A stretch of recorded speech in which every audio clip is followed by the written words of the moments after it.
Assalamualaikum warahmatullahi wabarakatuh. Perkenalkan, kami dari kelompok 8 akan mempresentasikan tentang puasa untuk memenuhi tugas UAS karakter keislaman pada semester genap ini. Saya Dede Sunaya dengan NPM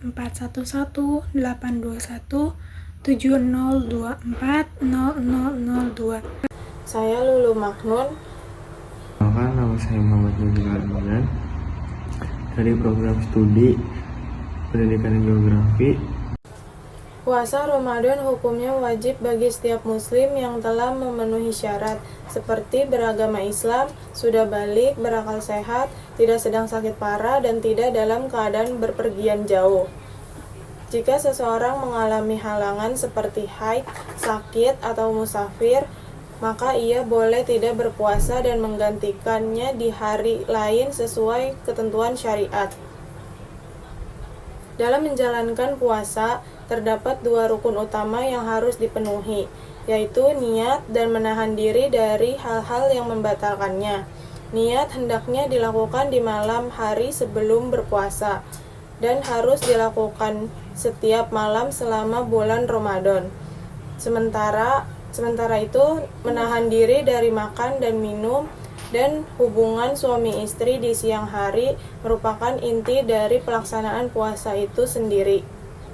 Jika seseorang sengaja melakukan salah satu hal tersebut, maka puasanya batal dan ia wajib menggantikannya atau bahkan membayar kafarat tergantung pada jenis pelanggaran yang dilakukan. Puasa juga memiliki banyak hikmah dan manfaat yang luar biasa, baik dari sisi spiritual maupun kesehatan. Secara spiritual, puasa mendidik umat Islam untuk lebih sabar, jujur, dan disiplin. Melalui puasa, seseorang belajar untuk menahan amarah, menghindari perkataan kotor, dan memperbanyak amal ibadah. Di sisi lain, puasa juga membawa manfaat kesehatan karena dapat membantu proses detoksifikasi tubuh dan menjaga pola makan yang lebih teratur. Tidak hanya puasa Ramadan, dalam Islam juga terdapat puasa-puasa lain yang sifatnya sunnah, seperti puasa Senin dan Kamis, puasa Farah, puasa Asyura, dan puasa tengah bulan atau Ayyamul Bid. Puasa ini sangat dianjurkan karena memiliki keutamaan tersendiri dan menjaga bentuk cinta seseorang hamba kepada Robnya. Namun, ada pula puasa yang haram dilakukan, seperti berpuasa pada hari raya Idul Fitri, Idul Adha, dan hari-hari tasyrik atau 11, 12, 13 Zulhijjah. Pada akhirnya, puasa bukan sekedar menahan lapar dan haus, melainkan latihan jiwa untuk menjadi pribadi yang lebih sabar, bersih dari dosa, dan semakin dekat dengan Allah. Ibadah ini mengajarkan bahwa hidup tidak hanya soal kebutuhan jasmani, tetapi juga tentang pengendalian diri dan kepedulian sosial terhadap sesama. Pengertian puasa. Puasa secara bahasa artinya menahan diri. Secara istilah syariat, puasa adalah menahan diri dari segala sesuatu yang membatalkan puasa, mulai dari terbit fajar hingga terbenam matahari, disertai dengan niat karena Allah Subhanahu wa Ta'ala. Selanjutnya, hukum puasa. Hukum puasa itu ada 4, yaitu ada yang wajib. Puasa wajib seperti puasa pada bulan Ramadan. Yang kedua yaitu ada puasa sunnah. Puasa sunnah yaitu puasa Senin Kamis, Ayyamul Bid, tanggal 13 atau 15 setiap bulan Hijriah, puasa Arafah, puasa Asyura, dan puasa yang lainnya. Yang ketiga ada puasa makruh. Puasa makruh ini seperti puasa pada hari Jumat saja, tanpa puasa di hari sebelumnya atau sesudahnya. Yang keempat, yang puasa yang hukumnya haram. Contohnya itu seperti puasa pada hari raya Idul Fitri dan Idul Adha, serta hari-hari tasyrik pada tanggal 11 11 sampai 13 Dzulhijjah. Selanjutnya ada tujuan puasa.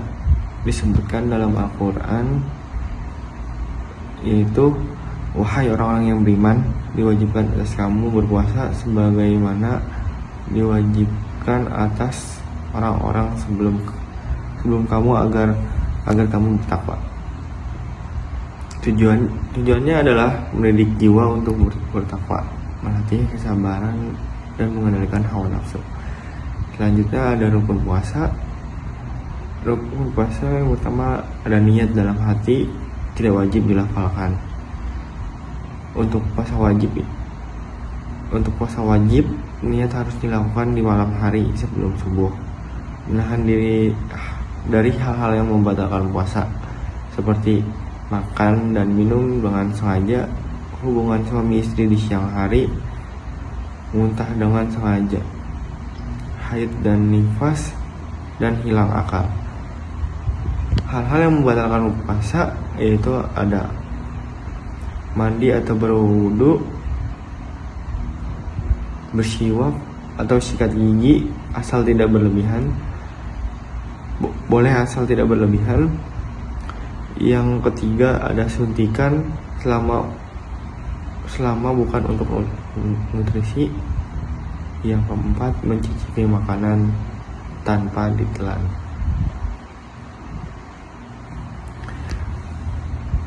Yang kelima ada tidur di siang hari itu tidak membatalkan. Dan selanjutnya ada keutamaan puasa, yaitu puasa itu adalah pahala yang besar.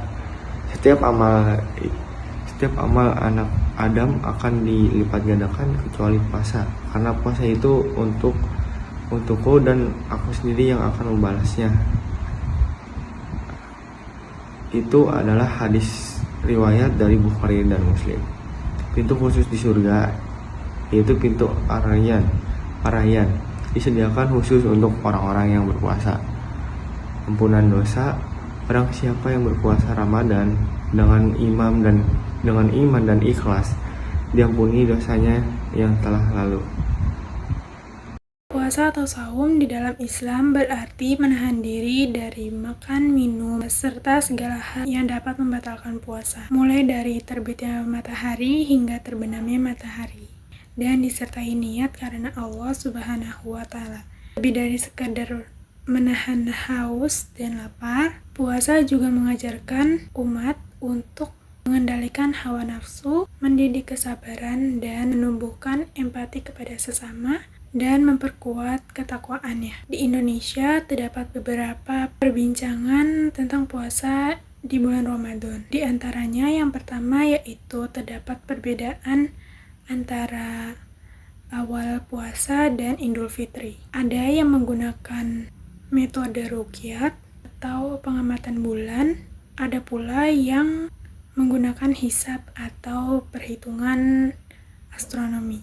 Meski berbeda, umat Islam dianjurkan untuk saling menghargai dan tidak memicu perpecahan. Yang kedua ialah pekerja berat yang sulit untuk berpuasa.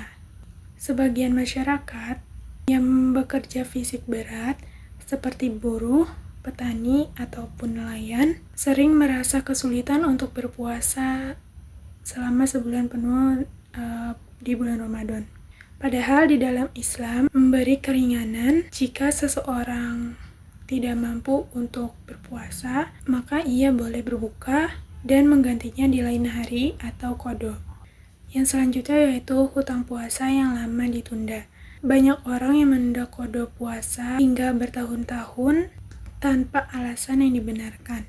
Di dalam hukum Islam, hutang puasa wajib segera diqada. Jika melewati Ramadan berikutnya, maka akan ditambah fidyah, yaitu memberi makan fakir miskin selama per hari yang ditinggalkan. Sekian yang dapat kami sampaikan, kurang lebihnya mohon dimaafkan. Terima kasih. Wassalamualaikum warahmatullahi wabarakatuh.